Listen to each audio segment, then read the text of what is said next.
The future Trump administration is already preparing to go after sanctuary cities, but they're ready to fight back.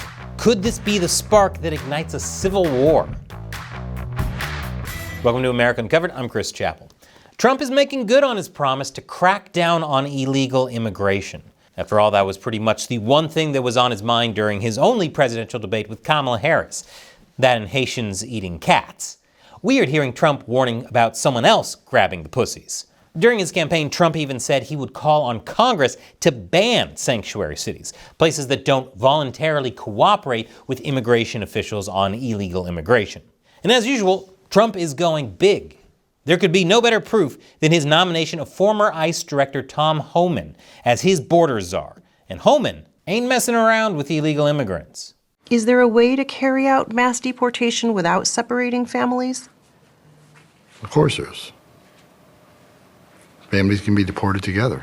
I got a message to the millions of illegal aliens that Joe Biden's releasing our country in violation of federal law. You better start packing now. Not to be pedantic, but if he wanted them to heed the call, he probably should have said it in Spanish. As a result, sanctuary cities and states are preparing to take a stand and rebel against Trump's immigration policies and other deportation plans. Would the Massachusetts State Police assist in mass deportations? No, absolutely not. That we are not cooperating with those efforts that actually threaten the safety of everyone by causing widespread fear and having large-scale economic impact. I am deeply troubled by President-elect Trump's plans for mass deportation. I believe they are cruel and immoral. I will work with our police chief to make sure that our focus remains on protecting and serving Tucsonans. And it's not just governors and mayors trying to subvert Trump's wishes.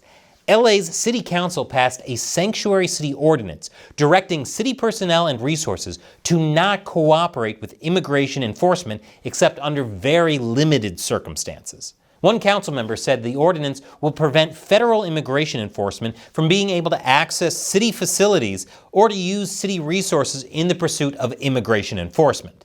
And I believe her, because the city is run so poorly, even Los Angelinos are barely able to access city facilities and use city resources. Signed, someone who rode on the LA subway that goes virtually nowhere. Speaking of something lacking resources, LA's public school system.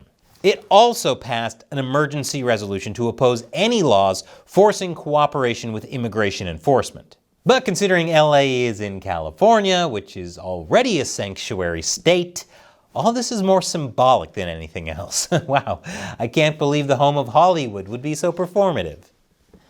This rebellious streak even goes down to the newly sworn-in LA police chief, Jim McDonnell, who says he won't cooperate with ICE.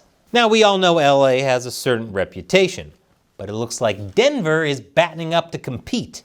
Denver Mayor Mike Johnston went so far in his opposition that he suggested using the Denver police to block mass deportations, saying, more than us having the Denver Police Department stationed at the county line to keep them out, you would have 50,000 Denverites there. He also compared Trump's crackdown on illegal immigration to the Tiananmen Square massacre as an analogy for Denver residents who would stand up against the federal government.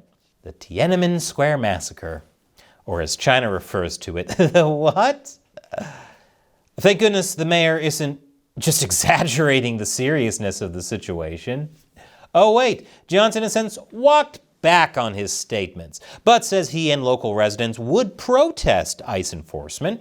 But future border czar Homan ain't having it with these defiant local officials and fired a warning shot. Real quickly, what happens to a mayor or a local police department chief that is under Democratic leadership that obstructs ICE in your federal agents that are helping get these deportations? What happens to them? Well, first of all, if they don't want to help us get the hell out of the way, we're going to do it. If I got to send twice the amount of resources to that city, that's what we're going to do. To back up his threat, Homan specifically cites this code, which makes it illegal for people to harbor and conceal migrants who illegally enter the U.S. Even when faced with the threat of arrest, some officials, like Denver Mayor Johnston, say they're willing to be jailed. Trump's new border czar, Tom Homan, has said that he is willing to arrest leaders like yourself for standing in the way of these policies that they want to enact? Would you be willing to go to jail for these things? Yeah, I'm not afraid of that. Homan's response? If you're a sanctuary state or city, are you breaking the law? You're absolutely breaking the law. All you have to do is look at Arizona versus U.S., you'll see these breaking the law. But look, me and the Denver mayor, we agree on one thing. He's willing to go to jail. I'm willing to put him in jail. But of course, that's not all he promises to do. Homan has vowed to cut federal funding to sanctuary states that do not cooperate with the Trump administration's mass deportations, echoing similar threats that Marjorie Taylor Greene made earlier this week. Oh no, if California gets defunded, how will they afford another $1 million public toilet? Then Marjorie Taylor Greene will have strong opinions over who gets to use. As for Homan, this wouldn't be the first time he's threatened to charge sanctuary city officials. He wanted those politicians to be charged with crimes all the way back in 2018, especially when California officially became a sanctuary state. There's no sanctuary from federal law enforcement. Matter of fact, we're in the process now. I'm going to significantly increase our enforcement presence in California. We're already doing it. We're going to detail additional enforcement assets to California. California better hold on tight. They're about to see a lot more special agents, a lot more deportation officers in the state of California. If the politicians in California don't want to protect their communities, then ICE will. He wasn't alone. Then U.S. Attorney General Jeff Sessions, who also looks like he runs the Keebler-Ells HR department, threatened to withhold federal money from localities that refuse to give federal immigration authorities access to jails and provide advance notice when someone in the country illegally is about to be released. But even he stopped short of calling for prosecution against elected officials. So, is this where the battle lines are drawn? Are these politicians at risk of being detained, potentially igniting a political uprising or civil unrest? Well, according to a professor at John Marshall Law School, that code I mentioned earlier was designed to crack down on human trafficking. So it's not so obvious that it would apply to sanctuary cities. It could even potentially be a misuse of power, since this could be a violation of the anti-commandeering principle, a long-standing legal precedent established by the Supreme Court that prevents the federal government from forcing state governments to do certain things. Laws are basically like the Bible. Everyone has their own interpretations of it. Thankfully, no one ever gets into heated fights over either. This is also why the first Trump administration also looked at this code, which prevents states and localities from refusing to share information about migrants' immigration status with the federal government. But so far, there is no criminal penalty for violating it, which means when a law doesn't have a punishment for violating it, it isn't a law. It's a request. They didn't even say please. While there are lots of legal hurdles the second Trump administration has to go through, the current political climate is working in Trump's favor.